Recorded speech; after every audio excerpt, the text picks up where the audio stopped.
sauf renonciation expresse, il n'y a pas d'exécution forcée ni de mesures de conservation contre certaines personnes. Ces dernières bénéficient d'une immunité d'exécution. Permettez-moi de me présenter. Je suis Constant Rocky Bobeka, juriste de formation, spécialiste en droit notarial et gestion du patrimoine. Si vous n'êtes pas encore abonné, je vous prie de vous abonner et de cliquer sur la cloche de notification pour ne manquer aucune de mes vidéos.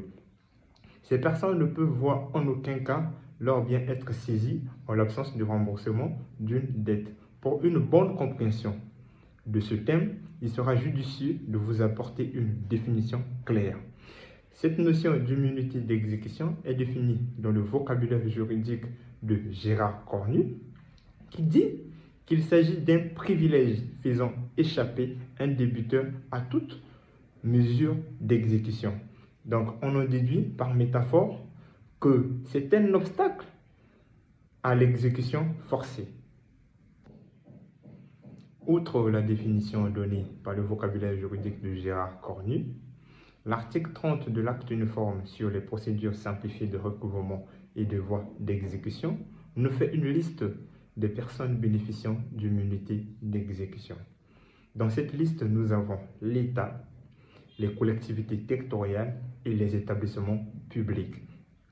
Ces personnes de droit public ne peuvent en aucun cas, sauf renonciation expresse, voir leurs biens être saisis. En l'absence de saisie des biens des personnes publiques, le nouvel acte uniforme du 15 novembre 2023, entré en vigueur le 16 février 2024 sur les procédures simplifiées de recouvrement et de voies d'exécution, a introduit dans son article 30-1 une procédure d'inscription d'office des dettes des personnes publiques.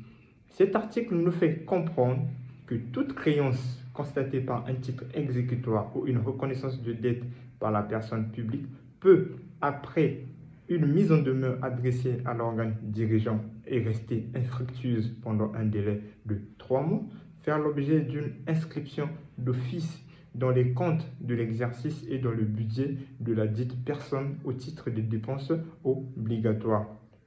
Cet même article nous fait comprendre que cette demande doit être adressée au ministre chargé des Finances, accompagnée des pièces justificatives de la créance et de la mise en demeure.